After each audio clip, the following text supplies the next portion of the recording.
tunjukin semangat kalian. Ya.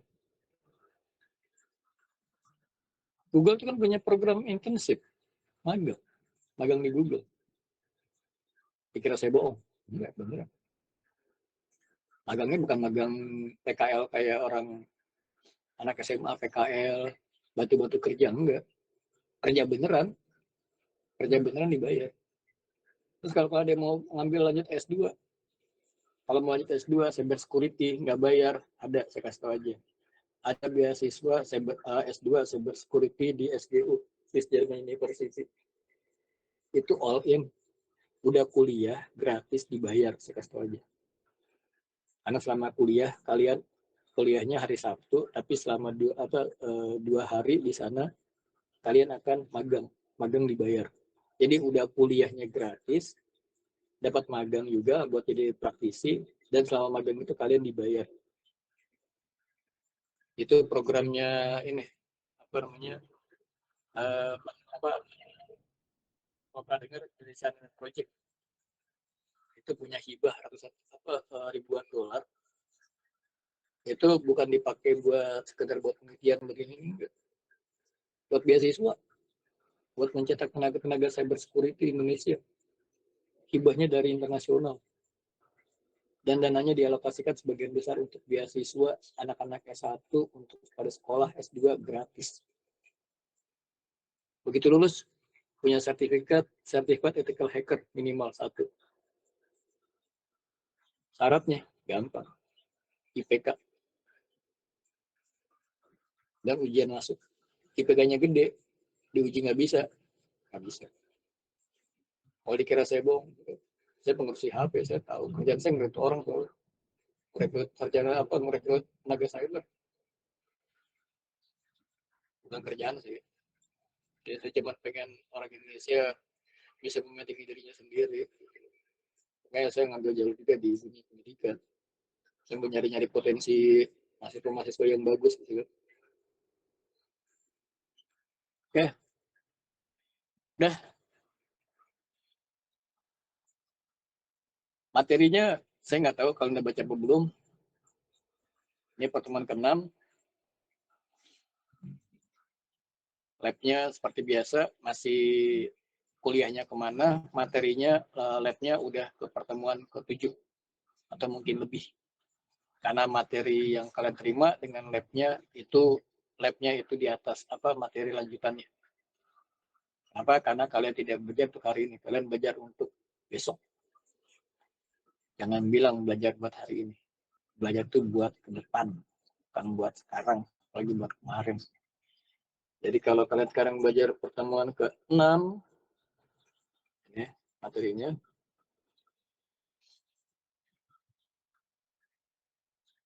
Saya senang.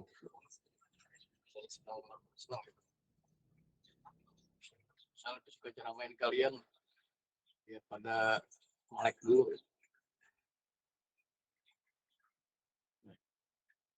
Kelihatan ya? Kelihatan, Pak. Materinya ngomongin soal security overall. Berbahaya. Bukan berbahaya kenapa-napa. Aksesnya itu bakalan tabrakan.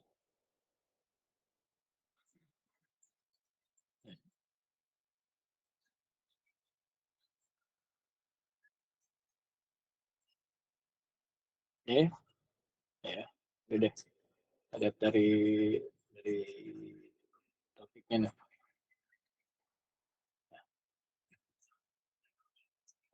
Design with security in mind. Tapi nggak di sini. Ini kata kuncinya. Kalau kalian mikir security, pikirnya begini. Saya pernah nanya, sistem apa yang paling bagus? Bukan nanya sama orang tebak-tebakan nggak. Saya nanya gini, Pak, sistem apa yang paling bagus? Bagaimana cara membuat satu sistem itu dia nyatakan bagus? Ternyata bukan tampilan. Aplikasi yang bagus itu di coding ada yang namanya programming. Banyak orang bisa jadi programmer, banyak. Jadi programmer gampang. Jadi coder, bisa nulis kode, kemudian bisa bikin coder dengan programmer itu hal yang berbeda ya. Mungkin kalian lebih paham. Kalau Programmer itu udah pasti main algoritmanya di situ kuat dia. Kalau coder mah kalau cuma nulis kode mah itu juga bisa gitu ya. Coding itu pakai Python bisa. Algoritmanya jangan tanya, cuma coding doang. Kayak Docker. Saya awal main Docker, bikin disperita Docker, coding doang. Tapi itunya nggak ngerti. Lama sih. Nah, yang berikutnya ada yang namanya security programming. Karena semua sistem yang bagus itu diawali dengan secure programming, secure application, secure network. Kalian bikin jaringan sebagus apapun, tapi landasannya bukan based on secure, percaya sama saya, sampah. Saya bukan menghina, bukan ngomong kasar, tapi kenyataannya adalah seperti itu. Oh ini bagus nih jaringannya nih, bisa begini. Ya, saya pernah kejadian. Ketika saya bilang, ini ada infiltrasi. Dari mana saya nggak mau nuduh. Ini ada. Saya bilang, ini mikrotik sudah di remote orang. Harus dibongkar konfigurasi. Terus gimana? Shutting down. Oh nggak bisa. Ya kalau nggak bisa ya sudah, biarin aja. Tinggal kejadian. Berikutnya, dapat laporan. CCTV mati. Saya bilang, bukan mati. Karena dibilang, bukan di jamming orang, bukan. Itu udah udah ada yang masuk ke sana.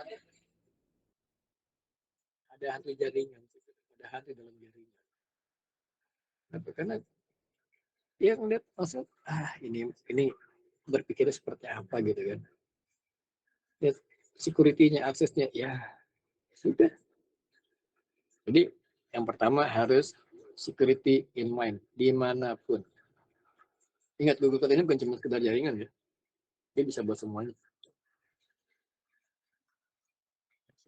Mau Google kayak mau AWS sama. Basic pertama adalah security-nya dulu. Nah ini, desain keamanan infrastruktur. Basic pertamanya apa? Security. Ada operational security.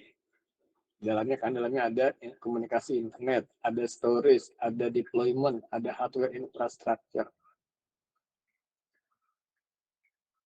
Paling atasnya adalah operational security.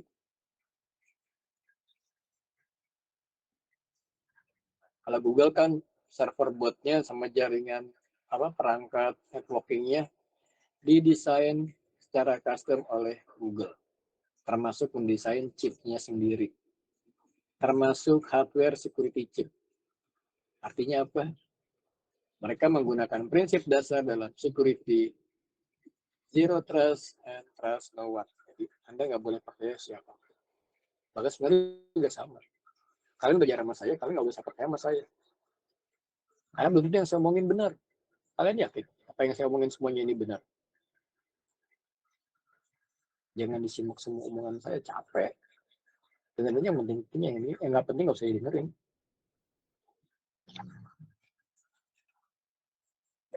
Oh berarti Bapak tadi ngebohong. Enggak, saya nggak ngebohong. Saya hanya ngomong nggak ngurut aja. Nggak ngurut, dan mungkin kalian harus mencari sendiri gitu. Makanya kalian nggak ada yang nanya, ya sudah.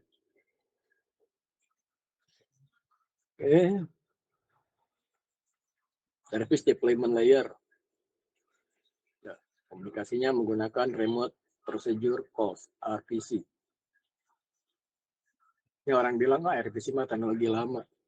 Teknologi lama, yang ngomong begitu berarti nggak tahu RPC itu apa.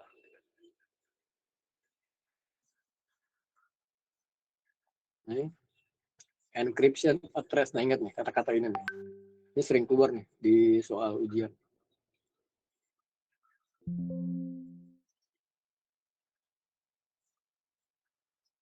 Hardware sendiri dia mendapat dukungan support untuk enkripsinya di level hard disk dan di SSD-nya. Jadinya jangan bayangin hard disk yang kita punya sama yang Google punya itu sama.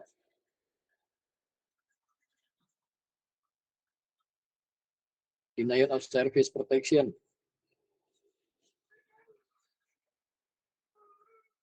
Running behind GFE, Google Front End. Dia pakai TLS. Incorporating sama correct certificate and following best practices. Nah ini dia kunci lagi nih, best practices. Saya beneran kalau baca gini saya nggak baca semua. Ini Google udah bikin aja sebelum dibaca semua mas. Jadi kalau baca tuh jangan baca semuanya, kalian harus bisa premis. Saya bukan bikin on premis ya. Banyak pengelolaan premis tidak mengabaikan hal ini. On premise tuh maksudnya apa, Pak? Server yang kita pasang sendiri. Misalnya kayak, bentar, ini Mas apa nih? Mas Samuel ya. Iya, Pak.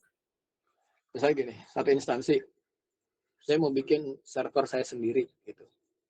Jadi dia beli rak server, jadi gini, dia nyediakan ruangan, dia pasangkannya butuh AC, jadi pasang AC sendiri, dia beli rak sendiri, dia pasang lemari di lemarinya, terus dia pasang rak servernya di sana, dia pasang router di sana, dia pasang Cisco di sana, buat switchnya, konekin ke jaringan-jaringannya, udah yang penting kepasang. Berarti dari nol ya, Pak? Benar-benar ya, Pak? Benar-benar dari nol. Itu yang saya bilang, bukannya saya menghina on-premise. On-premise is no problem. Buktinya ada hybrid cloud kok. Pakai ke Google itu ada namanya itu Antos gitu. Karena nggak repot. Yang tadi, hardware, yang penting beli hardware. Storage, yang penting ada storage. Encryption-nya nggak ada. Ini harus ketemuin. Jaringan yang penting bisa connect. Audit logging nggak ada. OS yang penting ada OS-nya dipasangin Linux atau bahkan yang konyol dipasangin Windows, maaf ya. Bukan Windows Server. Ada Windows Windows Server Servernya. biasanya ya. Windows Server. Pakai Windows Server yang bajakan. Karena Windows Server itu pasti mahal itu. Ya dulu di kampus saya pernah lihat, Pak, di servernya pakai Windows Server. Iya. Windows Server nggak masalah, tapi jangan pakai yang crack-crackan. Crack-crackan isinya malware. Tapi kalau yang berbayar, ya asal kuat aja bayarnya. Kan bukan cuma bayar lisensi, kan mesti diupdate terus ya. Nah, itu Iya. bayar. Yang berarti bayarnya. Udah gitu speknya Windows Server kalau kalian nyoba di salah satu lab, itu butuh spek lebih tinggi daripada pakai Linux. Tampilannya apakah lebih bagus? Enggak. Tampilannya kayak Windows 31, Windows jadul. Saya sampai prihatin lihat, oh Windows Server kayak begini tuh tampilannya. Saya pikir maaf ya, bukan saya anti Windows ya. Saya pikir tampilannya keren gitu kan. Enggak, old school banget, bener-bener kayak Windows sebelum Windows 95. Asli. Bingung saya juga, cuma nggak tahu. Mungkin karena pikirnya yang lihat bukan orang umum gitu kan. Ya bagusan apa? Udah keluar tuh pada biru. Biru bukan biru digebukin ya. Biru pada ya bibir pada biru. Kedinginan. Emang ya bukan so jahat gitu ya, tapi emang yang begitu. Itu kali bilang tuh buat adu nyali. Saya cuma 2 kali masuk ke ruang server gitu. Kapok saya. Nggak mau. Itu aja minta saya dalam keadaan lagi dalam keadaan maintenance saja. Kalau enggak, aduh, deh sekalinya masuk pertama kali, keluar lagi saya nggak nyampe 3 menit juga nggak nyampe, nggak tahan saya, kering. Udah masuk nggak dikasih pakaian lagi, enggak lah. Saya pikir kayaknya saya kayaknya lagi dikerjain gitu. Mau tahu nggak? Mau gitu. Loh, kok nggak dipakein pakaian? Waduh, saya bilang. Seperti itu. Ini berat asli, banyak pelanggaran di sini. Kalau IS, infrastructure service, itu si pengguna itu udah nggak mikirin hardware-nya sampai sistem operasional servernya. Dia hanya mikirin internalnya apa, dia ntar ngedeploy-nya seperti apa, nanti pengaturannya seperti apa, aksesnya ntar dia ngatur, akses apa ke sistemnya. Tapi ini nggak mikirin lagi. Tapi kalau pas platform as a service mulai berkurang yang dipikirin, dia udah nggak mikirin identitinya. Nah, kalau managed service benar-benar si pengguna itulah pemilik data. Maksudnya dia tanggung jawab sendiri. Itu akses ke data yang mau kasih siapa? Itu urusan dia. Selebihnya dipegang sama pengelola. Dan kalau dipikir, kalau di server kayak Kubernetes itu kan managed services gitu. VPC itu kan managed services. Berarti dia tahu dong. Enggak. Encryption at rest. Provider bahkan tidak tahu kita ngisi passwordnya apa, key-nya apa. Kalau kita hilang ya sudah hilang, selesai. Dia bisa nggak ngeriset? Nggak bisa. Itu memang ada ya kembali. Makanya fungsi pembagian di sininya, ya, di hasil autentikasinya itu sangat-sangat ketat di sini. Jadi kalau kita di sininya akses polisinya kita salah, ya sudah. Wah, semua orang bisa akses, bisa kemana aja, bisa ngapain aja, ya udah selesai. Sama kayak kalian punya email. Email itu kan SaaS, software as a service, perangkat lunak sebagai layanan.